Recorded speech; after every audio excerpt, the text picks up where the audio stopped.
For over a decade, Flight MH370 has remained the most haunting enigma in aviation history. A colossal Boeing 777, 239 souls aboard, simply vanished. No distress call, no wreckage, nothing but silence. Governments searched, families pleaded, conspiracies exploded. And yet, the ocean held its secrets tight. But what if that silence is finally breaking? What if right now the real location of MH370 is no longer a theory, but a terrifying truth finally brought to light?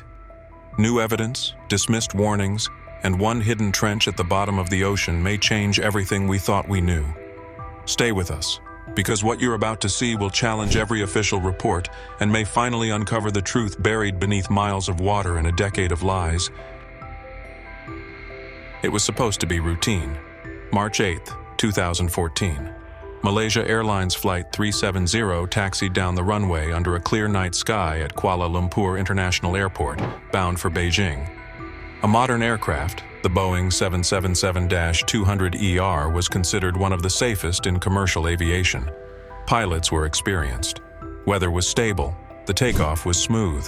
But 40 minutes in, as it cruised calmly over the South China Sea, MH370 simply vanished. Its transponder went dark.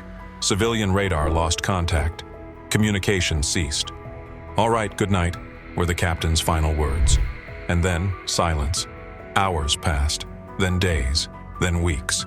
The world watched in disbelief as search planes scoured the ocean. But no wreckage, no black box, no answers. Just hundreds of families staring at arrival boards that shifted from delayed to contact lost. Some heard their loved ones' phones ring long after the disappearance, unanswered calls echoing through empty air. A ghost flight had emerged from the skies, and no one could explain why. As panic set in, military radar data quietly changed the narrative. MH370 had not vanished where everyone thought. After losing contact, the plane had turned sharply west, crossing the Malaysian peninsula and heading into the Indian Ocean. This was not a crash. It was a redirection. It was intentional. The evidence pointed to a manual shutdown of both the transponder and the Aircraft Communications Addressing and Reporting System, ACARS. This wasn't mechanical failure. It was human action. Someone inside the cockpit had disabled the aircraft's visibility and steered it off course. Why? And where was it going? Investigators were left with more questions than answers. Hijacking? Rogue pilot? Covert mission? What's certain is that the plane flew for over 6 more hours, in total silence, leaving a trail of uncertainty that spanned from the radar screens of Kuala Lumpur to the very depths of the Indian Ocean. As international search crews scoured the ocean floor, a massive area the size of the United Kingdom, nothing surfaced. But then came a voice from Tasmania. Vincent Lin, a marine scientist from the University of Tasmania, claimed everyone was looking in the wrong place. His target? Broken Ridge, a little-known underwater plateau surrounded by trenches over 6,000 meters deep. He argued that the aircraft was deliberately guided to this inaccessible location, then ditched in a controlled landing to avoid detection. He even compared it to the Hudson River landing, but in reverse, one designed to disappear. Lin analyzed satellite handshake data and ocean drift patterns, concluding the plane likely descended in a remote trench, hidden beneath layers of fine sediment. His theory explained why sonar couldn't find it. Broken Ridge, he said, is the ocean's perfect vault. And if he's right, MH370 didn't just vanish, it was erased by design. While governments fixated on the Indian Ocean, one woman scanning satellite images from her home in Florida made a chilling discovery. Cindy Hendry, part of a crowdsourced image analysis project, spotted what looked like scattered wreckage in the South China Sea, precisely where MH370 had last been seen by civilian radar. One shape resembled a nose cone, others fragments of debris. She reported it. Authorities dismissed it. But when Netflix released a documentary years later, her story reignited suspicion. Why was her finding ignored? Why didn't anyone investigate that region seriously? If the debris was real, it meant the plane may have gone down much closer to its original path, and that the official narrative of a 6-hour detour across the Indian Ocean might be wrong. Hendry's images remain archived, unverified, unexplored, and possibly the single biggest oversight in the entire case. While governments had exhausted hundreds of millions of dollars mapping the southern Indian Ocean, a new problem began to surface, literally. Debris began washing up. A flaperon appeared on Reunion Island. Pieces were found in Madagascar, Tanzania, and Mozambique. But none of it matched the ocean drift models predicted by the official search area. The ocean, cold and indifferent, was giving back clues, but they didn't add up.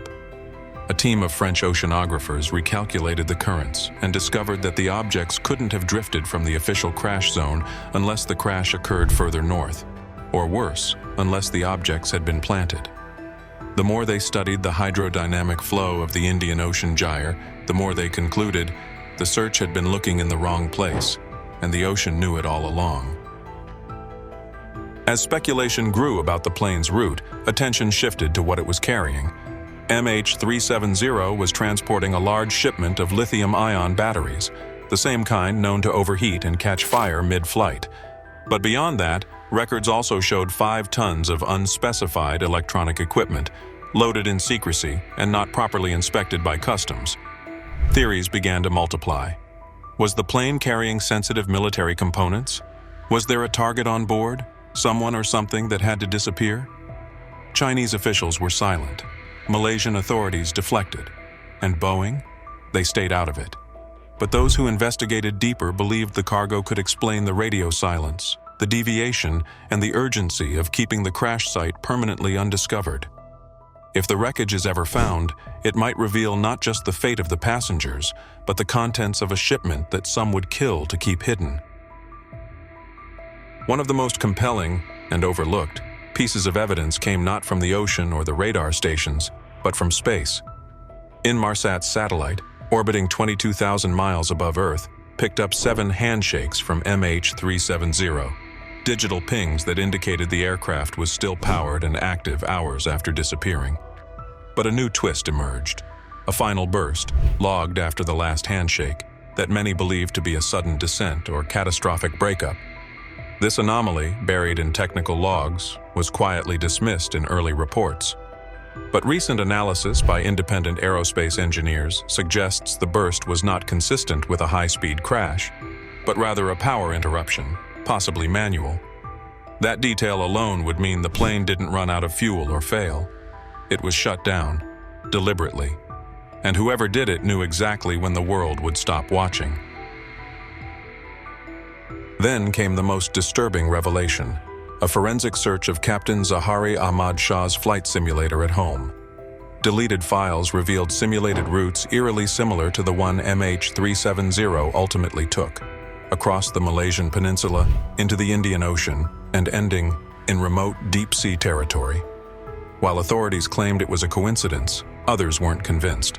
This wasn't a test run, it was a blueprint, a silent rehearsal for disappearance.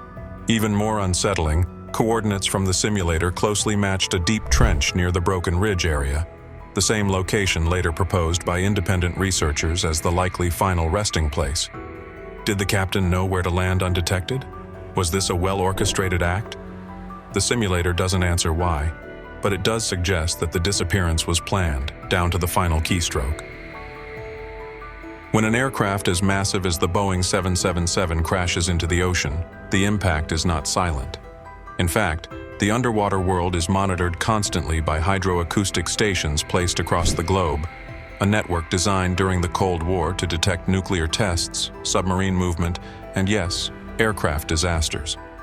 Shortly after MH370 vanished, the Comprehensive Nuclear Test Ban Treaty Organization, CTBTO, revealed that no such impact sounds had been recorded anywhere near the official search zones. If the plane had disintegrated upon hitting the water, the shock wave would have registered across multiple acoustic stations. But instead, there was nothing. Silence. Deafening silence.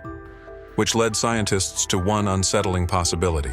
The aircraft didn't crash violently at all.